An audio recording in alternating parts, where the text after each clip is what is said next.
अस्सलाम वालेकुम, welcome to another video on my YouTube channel. मुअज़्ज़ज़ व्यूअर, पाकिस्तान हर गुजरते दिन के साथ एक से एक प्रॉब्लम का शिकार हो रहा है, जहां खाने पीने की चीज़ें गरीब की पहुंच से दूर होती जा रही हैं और मुल्क पे कर्ज का इतना बोझ है कि अब तो इस बात का खदशा ज़ाहिर किया जा रहा है कि शायद पाकिस्तान इस कर्ज के बोझ तले दब जाएगा।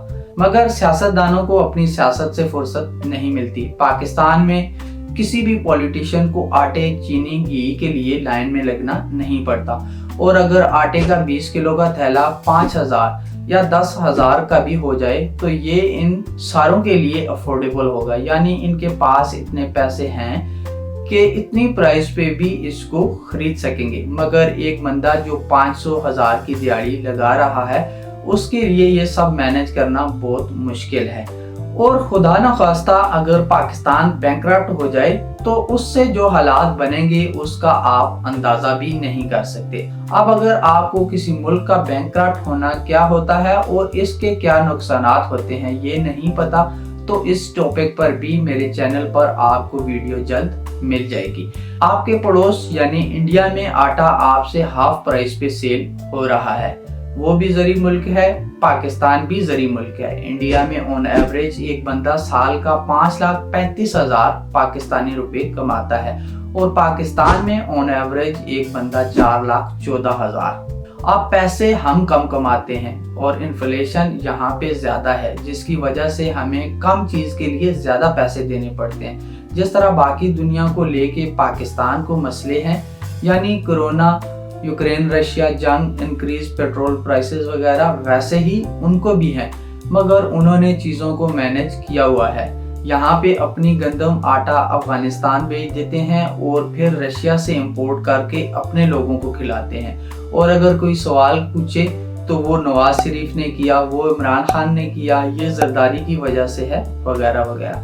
एक और बड़ा मसला कि पाकिस्तान के पास डॉलर नहीं है कि वो अपनी इंपोर्ट कर सके और जो कर्ज दुनिया से लिया हुआ है वो वापस कर सके। अब यहाँ सवाल पैदा होता है कि पाकिस्तान में डॉलर आते कहाँ से हैं। उसके 2-3 बड़े सोर्सेज हैं, जिनमें एक पाकिस्तान की एक्सपोर्ट, दूसरा रेमिटेंस यानी पाकिस्तान के वो लोग जो दुनिया के बाकी ममालिक में जॉब्स या कारोबार कर रहे हैं उनकी भेजी हुई रकूम, और थर्ड डायरेक्ट फॉरेन इन्वेस्टमेंट, मतलब बाहर ममालिक से जो लोग अपना पैसा लगा के पाकिस्तान में कारोबार शुरू करते हैं। अब अगर हम तीनों को ऐड करें तो पाकिस्तान की टोटल एक्सपोर्ट 2021-22 के डेटा के मुताबिक 31.76 बिलियन डॉलर है।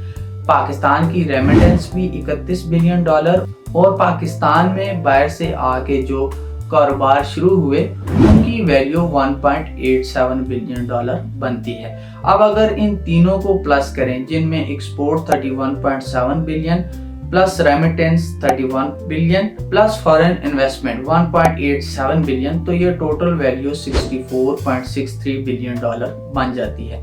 यानी पाकिस्तान में 3 बड़े सोर्सेज से साल 2021-22 में 64.63 अरब डॉलर आए। इसके मुकाबले में पाकिस्तान ने साल 2021-2022 में 80 बिलियन डॉलर की इंपोर्ट की, यानी 80 अरब डॉलर की अशिया बाहर ममालिक से मंगवाई। अब अगर आप इन 80 बिलियन डॉलर में से 64.63 बिलियन डॉलर माइनस करें तो इसके हिसाब से पाकिस्तान ने 15 अरब डॉलर ज़्यादा की इंपोर्ट की, हालांकि उसके पास इतने डॉलर नहीं थे। इसके अलावा हर साल पाकिस्तान को 18 से 20 अरब डॉलर का बाहर ममालिक और IMF, वर्ल्ड बैंक वगैरह से लिया गया कर्ज भी वापस करना पड़ता है। अब पाकिस्तान की डॉलर की ज़रूरत को पूरा करने के लिए आपको एक साल में तकरीबन 100 बिलियन डॉलर चाहिए, जिससे आप अपनी इंपोर्ट भी करें और अपना कर्ज भी अदा करें। मगर आपके पास हर साल तकरीबन 65 अरब डॉलर आते हैं, बाकी का आप कर्ज ले रहे हैं और हर साल इसमें इजाफा ही होता चला जा रहा है। अभी इस मसले का हल क्या है? नंबर 1, आप अपनी इंपोर्ट कम करें। तो वो आप कर नहीं सकते, क्योंकि पाकिस्तान में इंडस्ट्रीज लगाने का तो किसी ने सोचा ही नहीं। सब कुछ तो बाहर से आता है, यहाँ तक कि अपनी ज़रूरियात को पूरी करने के लिए बेसिक सी चीज़ें भी पाकिस्तान में नहीं बनती, जैसा कि आप मेरे इस हाइलाइटर को ही देख लें। इसको बनाने में कौन सी रिसर्च चाहिए जो हम नहीं कर सकते, ये भी मेड इन चाइना है। यहाँ जिस लीडर को भी कुर्सी मिली उसने अपनी ही जेब बारी की, किसी ने ये नहीं सोचा कि मुल्क को किस तरह खुद कफील बनाएं, किस तरह अपनी ज़रूरियात को खुद से पूरा करें, कैसे लोगों को हुनरमंद बनाएं कि वो छोटे छोटे कारोबार खुद से शुरू करके मुल्क की ज़रूरियात को पूरा कर सकें। नंबर 2, आप अपनी एक्सपोर्ट को ज़्यादा करें, यानी हम यहाँ पे चीज़ें बनाएं और बाहर ममालिक को बेच के डॉलर इकट्ठे करें। अब ऐसा भी आप नहीं कर सकते।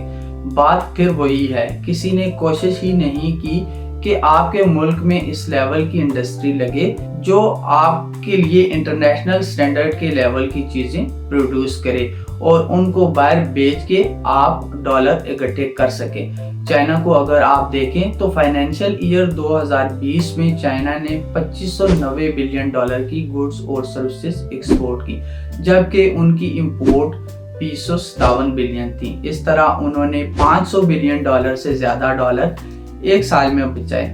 अब आप कहेंगे कि वो तो चाइना है, तो आप क्यों चाइना की तरह नहीं बन सकते? बाकी सोल्यूशन में रेमिटेंस को ज़्यादा करना, फॉरेन इन्वेस्टमेंट लेके आना वगैरह शामिल हैं, पर ऐसा होना भी मुमकिन नज़र नहीं आता क्योंकि कोई ऐसा करना ही नहीं चाहता। सियासतदान सिर्फ सियासत में लगे हुए हैं और आम आदमी आटा, चीनी, घी और इससे कुछ बच जाए तो वो हॉस्पिटल। आज की इस वीडियो का मकसद आपको ये बताना और समझाना था कि आप पाकिस्तान के पॉलिटिशियन की सपोर्ट में और उनको डिफेंड करने में अपना टाइम बिल्कुल ज़ाया ना करें, बल्कि पाकिस्तान के अच्छे शहरी होने के नाते अपने अपने फ़र्ज़ को समझें और पाकिस्तान को इस मुश्किल सूरत हाल से निकालने के लिए अपना किरदार अदा करें। कोशिश करें कि ब्रांडेड चीज़ों के बजाय मेड इन पाकिस्तान को प्रेफर करें। एट दी एंड ये मुल्क है तो हम हैं। इसी तरह के मसले जो पाकिस्तान को दरपेश हैं उन पर मैं वीडियो बनाता रहूँगा, जिसके लिए मुझे आपकी सपोर्ट चाहिए होगी। सो मेरे चैनल को सब्सक्राइब ज़रूर करिएगा। May God bless Pakistan and Pakistani. Take good care of yourself and दोस्त अराउंड यू। अल्लाह हाफिज़।